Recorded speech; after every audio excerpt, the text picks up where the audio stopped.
நேயர்களுக்கு அன்பும் நன்றிகளும். இதே நாளில்தான் நிகழ்ச்சிக்கு உங்களை வரவேற்கிறோம். மகாத்மா காந்தி மீண்டும் ஒரு முறை சுட்டுக் கொல்லப்பட்ட தினம் என்று என்னங்க சொல்கிறீங்க? மகாத்மா காந்தியை பற்றி ஒரு திரைப்படம் வெளியான பின்னர் தான் நம் நாட்டு மக்களுக்கே அவரை பற்றி தெரிய வந்தது. அதுவரை நம் நாட்டு மக்களுக்கு மகாத்மா காந்தி பற்றி எதுவும் தெரியாதென பிரதமர் மோடி சொன்ன தினம் இன்று. அப்படியென்றால் மகாத்மா காந்தி மீண்டும் ஒரு முறை சுட்டுக் கொல்லப்பட்ட தினம் என்று சொல்வதில் என்ன தவறு இருக்கிறது? மகாத்மா காந்தி மிகவும் புகழ்பெற்ற மனிதர். உலக நாடுகளுக்கு அவரை பற்றி அவ்வளவாக தெரியவில்லை. காந்தியை பற்றி ஒரு திரைப்படம் வெளியான பின்னர் தான் அவரை பற்றி உலக நாடுகளுக்கு தெரிய வந்தது. அதுவரை நம் நாட்டு மக்களுக்கு காந்தி பற்றி எதுவும் தெரியாது. அந்த திரைப்படத்தை நாம் தயாரிக்கவில்லை என்று ஏபிபி செய்தி சேனலுக்கு அளித்த பேட்டியில் 2024 மே 29ஆம் தேதி, அதாவது இதே நாளில் சொன்னார் பிரதமர் மோடி. दुनिया में महात्मा गांधी एक बहुत बड़े महान आत्मा थे। क्या इस 75 साल में हमारी जिम्मेवारी नहीं थी क्या कि पूरी दुनिया महात्मा गांधी को जाने? कोई नहीं जानता, माफ करना मुझे। पहली बार जब गांधी फिल्म बनी तब दुनिया में क्यूरियोसिटी हुई, अच्छा ये क्या कौन है? हमने नहीं किया जी। 1982ஆம் ஆண்டுதான் ரிச்சர்ட் ஆட்டன்பரோ காந்தி திரைப்படத்தை எடுத்தார். அதற்கு முன்பே காந்தியை பற்றி ஒரு ஆவணப்படத்தை 1940ஆம் ஆண்டே தமிழரான ஏகே செட்டியார் எடுத்திருக்கிறார். காந்தி எந்தெந்த நாடுகளுக்கெல்லாம் பயணம் செய்தாரோ அந்த நாடுகளுக்கெல்லாம் ஆவணப்படத்தை தயாரிப்பதற்காக சென்ற ஏகே செட்டியார் அந்த நாடுகளில் உள்ள செய்தி நிறுவனங்கள் படம் பிடித்து வைத்திருந்த பிலிம் ரோல்களை எல்லாம் சேகரித்தார். இதற்காக ஏகே செட்டியார் 1,00,000 மைல் பயணம் செய்திருக்கிறார். காந்தியை பற்றி வெளியான முதல் படம் இதுதான். காந்தியின் 150வது பிறந்த நாள் கொண்டாட்டத்தின் போது காந்திக்காக ஒரு இணையதளத்தை மத்திய அரசு உருவாக்கியது. அதில் ஏகே செட்டியார் தயாரித்த ஆவணப்படத்தை வெளியிட்டிருந்தார்கள். ஏகே செட்டியாரின் இந்த படத்தை பார்த்துவிட்டுத்தான் ஆட்டன்பரோ காந்தி திரைப்படத்தை தயாரித்தார். ஏகே செட்டியாரின் காந்தி ஆவணப்படத்திற்கு முன்பே உலக நாடுகளில் உள்ள தலைவர்களுக்கு காந்தியை தெரியும்.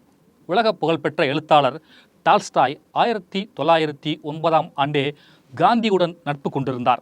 1920ஆம் ஆண்டு ஹோசிமின் காந்தியை அறிந்து வைத்திருந்தார். அறிவியல் உலகின் தந்தை ஐன்ஸ்டீன் 1931ஆம் ஆண்டு காந்தியை பற்றி எழுதியிருக்கிறார். புகழ்பெற்ற நடிகர் சார்லி சாப்ளின் 1931ஆம் ஆண்டு காந்தியை சந்தித்து பேட்டி எடுத்திருக்கிறார். 1940களில் நெல்சன் மண்டேலா காந்தியிடம் இருந்துதான் பாடம் கற்றுக்கொண்டதாக பதிவு செய்திருக்கிறார். நோபல் பரிசு பெற்ற பிரெஞ்சு எழுத்தாளர் லூயி பீஷர் காந்தியை பற்றி சுயசரிதையை எழுதி புத்தகமாக வெளியிட்டிருக்கிறார்.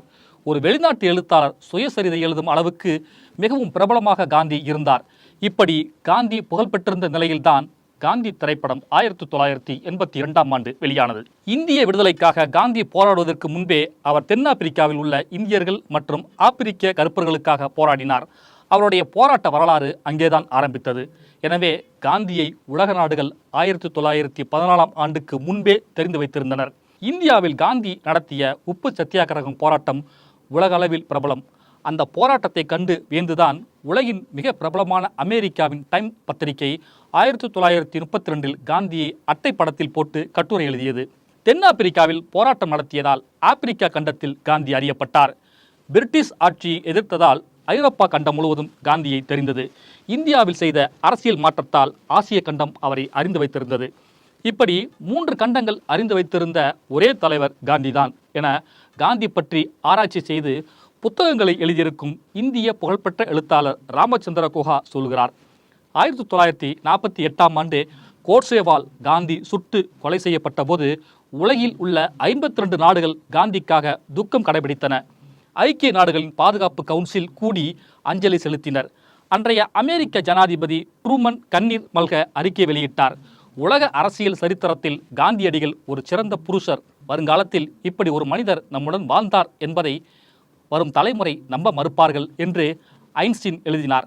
அளவுக்கு மீறி நல்லவனாக இருப்பது எவ்வளவு ஆபத்தானது என்பதை இந்த சம்பவம் காட்டுகிறது என்று பெர்னார்ட் ஷா பதிவு செய்தார். லண்டனில் உள்ள பிபிசி நிறுவனம் காந்தியின் இறுதி யாத்திரையை ஒளிபரப்பு செய்தது. மகாத்மா காந்தியை பற்றி திரைப்படம் வருவதற்கு முன்பே உலகில் அவரை யாருக்குமே தெரியாது என சொல்லும் மோடியிடம் எழுப்ப ஒரு கேள்வி இருக்கிறது.